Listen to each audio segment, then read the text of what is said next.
Hey everybody, it's Redhead Stepshot coming at you now. Hello everyone and welcome back to the RHSCLP of SpongeBob SquarePants Creature from the Krusty Krab. In the last episode, we finished up finding turbos for our car and ended up beating Gary, leaving SpongeBob to drive off a cliff. We're going to start the next part of the game in this episode, so without further ado, let's get back into it.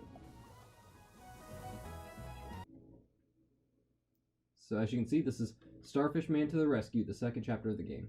This is where you'll see why I love this game so much.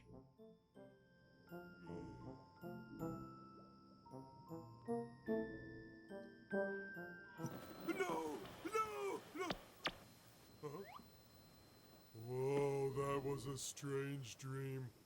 We interrupt your regularly scheduled static with this urgent news flash. Bikini Bottom is threatened by the dreaded Patrick. Who can save us now? Who? The dreaded Patrick! This is a job for Starfishman! Well, everything looks normal, except nothing looks the same as it used to.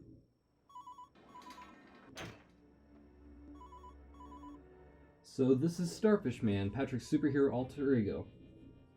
Text box up here basically says the same thing that said about SpongeBob. Use the C-stick move with the camera. A is jump. Things like that. So this right here is one reason why I love this game. In the first episode, everything is so weird.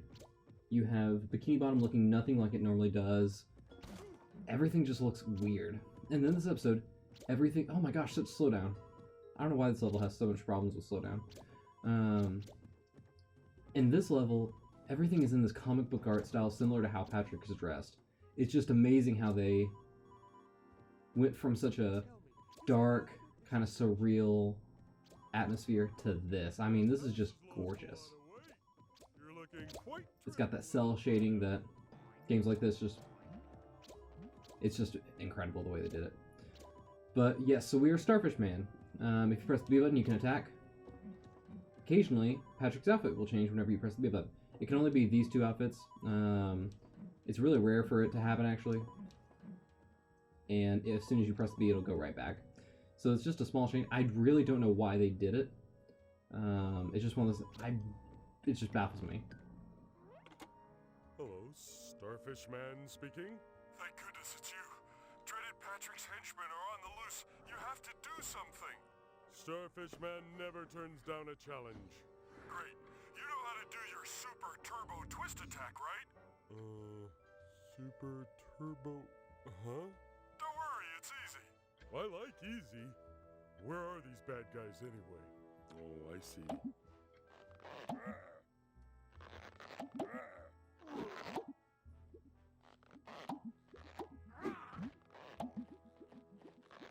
Go get him, Starfishman! Alright, so now we have, we are playing Paper Mario. So yeah, we have these enemies here that are made out of paper. They go down pretty easily. They're pretty flimsy because they're made out of paper. But they come from the walls there. It's a really cool addition to where, just like, where the enemies come from, and then they're there all of a sudden. If you see back through that gate right there, that's the dreaded Patrick. He's running away, but that's who we have to, that's who we're chasing after in this chapter of the game. So we have another telephone booth.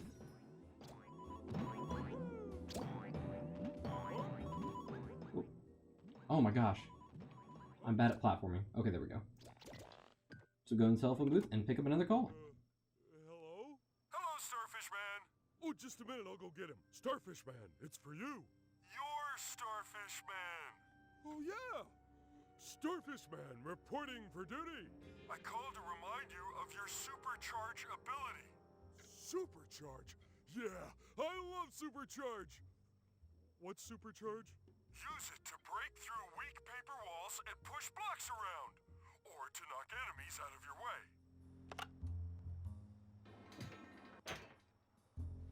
Oh, the humor in this game does a really good job. So, I'm trying to think of what I want to say. So one thing that I'm kind of curious about is why they have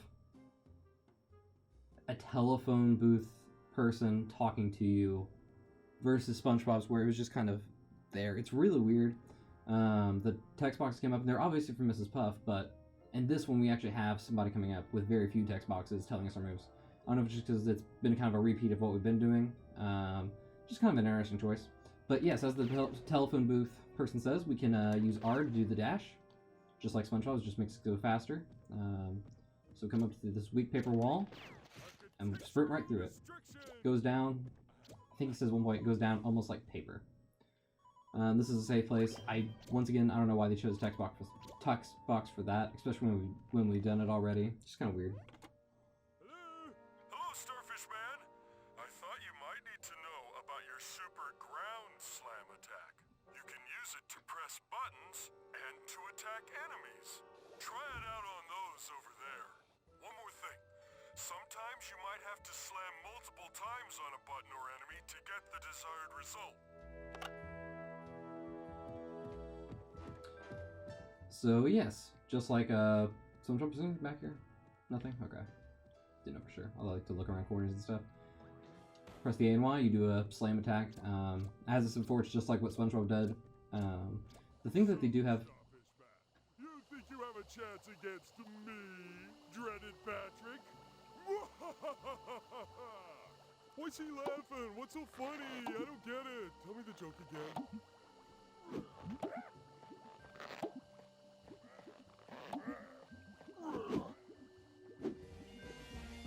Now, before I was rudely interrupted, as I said, it's just like SpongeBob's. I don't know why they felt the need to tell you all this. You can use it to attack enemies. It does pretty well against them. But yeah, that's the dreaded Patrick up there. He's trying to evade our clutches. You see this button here? It's telling us something to do with the manholes, it looks like. And over here we have this wall that we can tear, and we get a Z. So pretty nice. Come over here. So this button has a 3 on it, so that means that we have to press it 3 times. So 1, a 2, a 3. I really don't know why they made that button do 3 times, because it really doesn't change anything. It would be nice if there was like a puzzle where you had to do like a specific one for each time, and then come back and hit the button later. And then if you messed up, it could let you reset it. I don't know why it just has 3, and then that's it. Either way, so now we've caused some sewer problems. Probably ruining the plumbing of many citizens of Bikini Bottom. SpongeBob and Patrick have been doing a lot of crimes lately, and I feel kind of bad for helping them do it, because it's just like, oh, well, we have to do this. But you're ruining a lot of Bikini Bottom. But we have to. Huh. That seems pretty selfish of you two, but oh well. I guess it's just how they are. Come over here. Our Sleepy Z counter is going off, so if we come over here and bust this wall, it's a gold Z. I thought it was going to be Sleepy Z, so I was really confused there.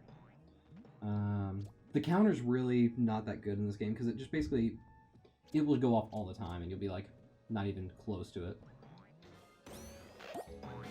Besides that, we have another button here. Dread Patrick is over there, and he's running away because we finally got caught up to him.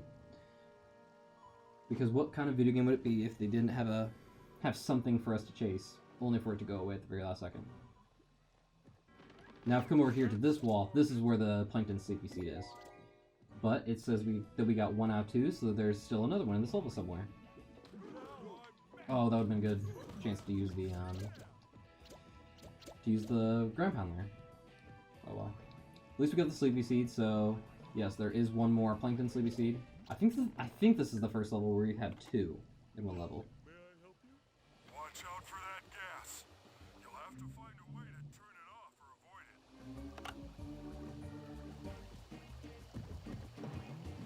Yes, so as I said, this gas will hurt you if you come over it. We'll get you back. Don't do that. Eek! Oh, okay. So what I was worried about there was I stepped in the gas and it was like, and he was like, hey, you know, don't hurt me. But what I got scared about was I forgot that this door locks, but it put me in a cutscene. So if this was another game, I think Super Mario Sunshine does it, I could have been damaged during that cutscene and died because of it. So I'm really thankful it wasn't one of those. Because I've had games like that where you get attacked during cutscenes and you just get into infinite combos because you literally can't move. And I thought that for sure that was going to happen there. But yeah, so if the gas hits you, it damages you. Of course, damage isn't that bad because we got through here no problem. You better give up, Starfishman. There's no way across. You again. And there's that phone again, too. Why? Do like Patrick's frustration, even though like the phone guy helps him, he's still frustrated. Who am I speaking to, please? It's me, Starfishman. I wanted to let you know that you've got a super bluster puff attack, too. Not only can you use it against bad guys, but you could also use it to move objects or turn propellers. Ooh! Try it on those windmills over there. So press and hold X to make Starfishman uses Bluster Puff Attack. Works on fans, paper things, and enemies, but don't try it at home, kids. No, really, don't try it. Yep, so if you press the X button, it's just a super powerful wind attack. This is probably my favorite attack to do against enemies. I will demonstrate up here, because if you just hold it... Oh, that was not... Okay. They just can't do anything. I mean, they can't approach you. With the spin attack, you kind of have to let them get near you so that they can actually... so you can actually hit them, and there's a chance they might hit you. But if you just use this, it's such a long-range weapon that you don't have to worry about it. But if we come over here to the fan, we drop a plank. So that's one of the Patrick Starfishman's gimmicks, is that he can use this Bluster Puff attack for fans. It's really helpful. It's one of my favorite moves in the game. I'm always happy to play as Starfishman because you get to use it.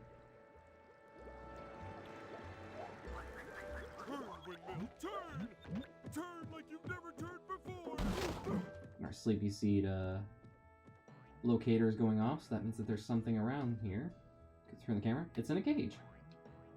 I don't see the point of having a cage with one side open, but I also don't see the point of caging something that's inanimate. Just a simple platform would have worked there, so oh well. Game says, oh, I cannot turn the camera around. Oh. We just get to stare at Starfishman. Well, this jump is gonna be without the assistance of camera. Just cutscene.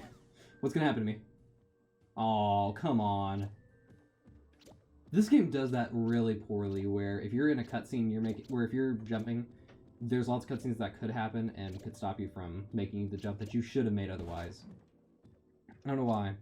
At least you don't get infinite comboed in cutscenes, but it's still just frustrating that can happen. And I've run off the edge there. Okay. This bridge is going to be my downfall at the end. Wow, that guy just did not even move. He just kind of stood there and let me attack him. I'm thankful for him. I mean, thank you for letting me kill you, because you make my life easier, but still, you're not really much of a threat anyway. I honestly would have felt better if you'd attacked. Now I just feel kind of bad for beating you up. Okay.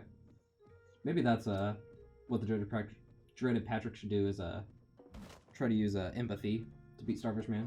Don't attack me, I'm helpless. Okay, if we just use our Bluster Puff. As I said, I mean, it's just... The spin attack can get rid of a lot of enemies, but the Bluster Puff just gets rid of so many. That's pretty much unfair at that point. Over here, we go through the doors. The whole world trembles before my magnificent visage. My perfect pinkness! Alright, so putting up posters around town, so let's see what this is. Starfishman here. Who's calling, please? It's me, Starfishman. I'm the only one who ever calls. Oh, yeah. Dreaded Patrick's posters are plastered all over town. Use your blow attack to remove them.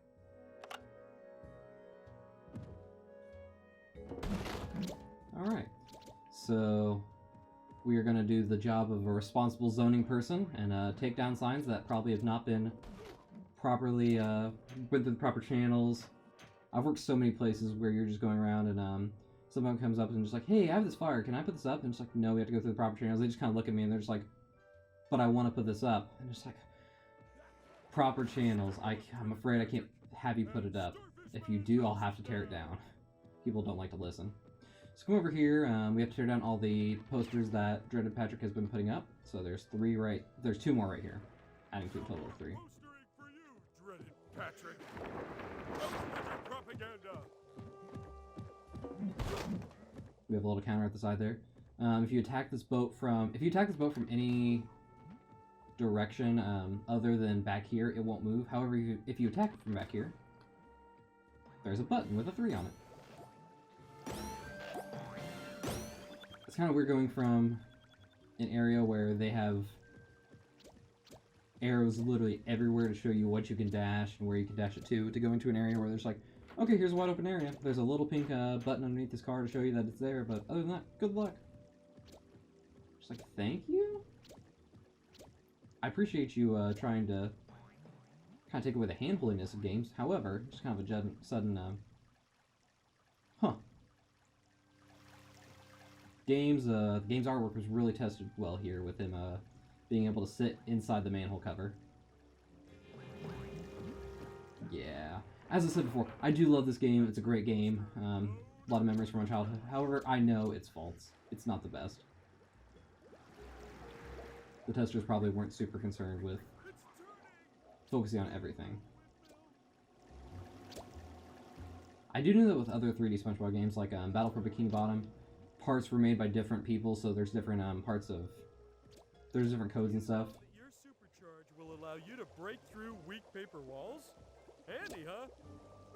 Well, considering that we wouldn't be able to get to this point without knowing that, I'm assuming that we would. I mean, I appreciate you trying to help, but it's just lots of NPCs just... And video games in general, it's not just this game. Almost all video games, it's just like, oh, did you know you could do this? Well, yeah, I mean, I've been using it up to this point. It'd be nearly impossible for me not to have. I couldn't even really forget because it's not too far into where we learned it at. But oh well. At least they're trying to help you, that's the important thing. Oh, and here's the other Plankton Sleepy Seed. So we have all of them in this level, which is great. I like the way that these Sleepy Seeds are located, where they are kind of hidden. However, it's not as bad as other collectibles in other games, where you do have to look around. If you hadn't noticed that wall was paper, you would have missed it. But they don't try to just keep you from finding it in total. It does unlock a part of the game, so it's important that they do allow you to find it pretty easily. Because if not, then you won't be able to play more of the game. I have another fan here that we can blow after going through those doors. I think this door... Oh, no, this door isn't locked. Some doors lock behind you, so if you miss the CP sleeve, you may not get it. However, that door doesn't, so if you miss that one, you can go back and get it. We have some dogs. You can run up to them. They attack. They hurt you. However, if you just use your Bluster Puff, they go down pretty easily. I was actually walking my brother's dog the other day, and with my grandma, and some kids ran up to pet her. They didn't even run. They walked up to her after asking my grandma if they could pet her, and she said fine. But she's so skittish. She just pulled out of her harness and ran down the street, and I had to run down several streets to try to catch her. It was awful. Just seeing the dogs made me think of that, where she ran me all around town. It was rough. Starfishman's boutique and store. Starfishman, blow on all the tall things in this area, and they'll spin round. Why would I want to do that? They're concealing something. Spin them all around, and you'll find out. Ooh, mysterious and exciting. Oh look, a French Patrick. Let's see what he says. If only these evildoers would go away. Who could save us? Okay, no accent. I figured there would have been more of a French accent there, however. Oh well. So yes, we have these trees over here. If we spin them around, you spin the trees right round with Starfishman, round, round. I'm bad at making songs. I'm bad at singing too. I'm bad at music in general. That's about the extent of my musical talent. That's the extent of my musical talent, is that I know I have no talent. I'm good enough to know that I'm not good. And honestly, I think that's a better skill than what some people have. At least I know that I'm not good enough to sing. It may be sad, however, it's what I have. Curse you, five-pointed fathead! Let's see how you handle these! Okay. I don't know why he was so unhappy about us, Starfishman. No matter, you won't defeat me. Again? Oh, there's that ringing. It must be coming from close by. As I was saying before I got interrupted, I don't know why he was so upset about us spinning the trees around to get the Z's. I mean, unless he put the Z's up there for some reason, but at least we defeated his minions pretty easily. And we're here to the phone booth. Hello, phone guy. I'm sorry. You haven't a wrong number. No problem. Huh? Hello? Hello, Starfish. That's not how phone booths work, I don't think. I need to tell you about. Every time you see one of these tabs, you will be able to pop up some useful stairs. Go on, try it out. Well, thank you, phone guy. That's one thing that kind of bothers me about the writing in this game. It's very small. It's not the phone guy thing, you have the wrong number. I know that's not how phone booths work, however, it's still pretty funny. It's just the fact that, like, he said these trees are hiding something. So did he mean the Z's, or did he mean this tab over here? And if so, I wish that once you had spun all the trees around, it would have popped up and, this thing would have popped out of the ground. Instead, you just see it kind of pop up in the distance. I don't know, it just feels kind of boring to me. However, if we come to this tab, we can press B repeatedly to activate it. And we get stairs. So if we come up here, we can dash quickly. We can go up some stairs. That's just one thing. I mean, having it pop up, it just would have been better if it was clear.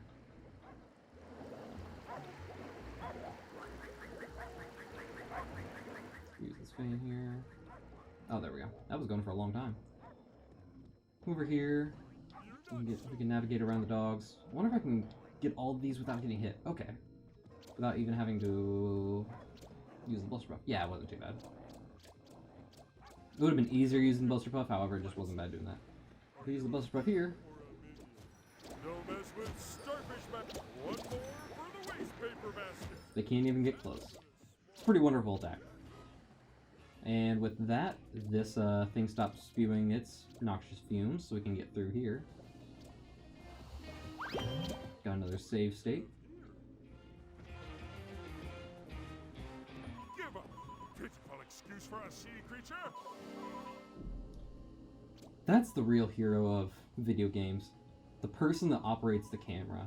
Because if we hadn't seen that, who would have thought that maybe, like, as we go to this chasm, we're like, oh no, what do we do? But thanks to the person operating the camera, we got to see that that building is somehow tied to our success. Thank you, camera person. Before you say anything, I have a plan to deal with this. Does it involve using your supercharge attack? No, it was something to do with rope and jellyfish and a picture of Squidward. But your way sounds better. Phone Guy's way with the turbo boost may sound better, but I think Patrick's would have been more fun to do. Just saying. Just kind of neat. If you come over here to these poles, we can destroy We can destroy, like, either it's the TV or the cell towers or whatever they're for. Probably. What am I talking about? They're TV antennas. Yeah, they're probably for TV. I don't know what I was thinking there. But if you spin them around, you can get some Z's. Kind of make a noise. This becomes important later. I love those. Okay, those aren't solar panels. I thought those were solar panels, and I was like, that's impressive for a GameCube game to be thinking about things like that having solar panels. But it'll be different this time. That's the true character development in this game. Before, he was running into walls and people were laughing at him. When he put on the mask, no one was laughing as he crashed into walls. Especially not these bad guys who go down very easily. That's one problem I have with this game is the combat. It's just... I know that you don't play a game like this, you know, expecting combat from, like, Beautiful Joe of the era, or any games like that, but just something a little more satisfying would have been better, where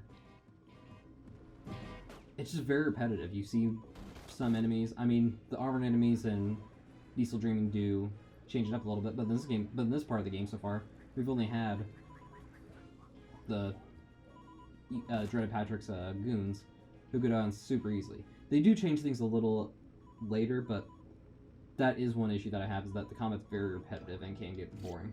Come over here to the swing.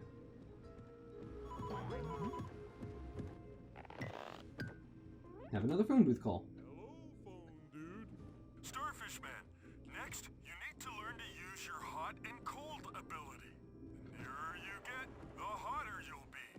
If you go far away, then you'll get colder. As I said before, this is one problem that I have with the game is the writing. Near to what? Farther from what? Like, it doesn't explain what you're looking for. Closer to the nearest phone booth, closer to whatever, like, you need to get ahead. Like, that would have been better. But anyway, over here, we see some snails here. We try to use the bluster puff. They're not going down. We try to get across, they attack us. Come over here. You can see on the bottom right there, our hot and cold. The hot's getting a little more. So, we found a button. So that's what's for, it alerts you to things like buttons. They just didn't explain it very well. Explains where you're supposed to go. They could have done it better. Have another phone booth call. I was trying to bluster puff, but it interrupted me. You'll need to get past that nasty-looking critter. You betcha. He's attached to that button. If you ground slam it enough, he should run off. Yay, more slamming! Alright, we will attack those buttons and beat all those evil-looking boxes in the next episode, because this episode has gone on for a long time already. Thank you very much for watching. In the next episode, we will continue chasing after the dreaded Patrick in the Starfishman level. And hopefully we'll catch up to him, but as the laws of video games state, we probably won't, and he'll probably run away even more. Please join me back for the next episode. And this is Redhead Stepchild, signing off.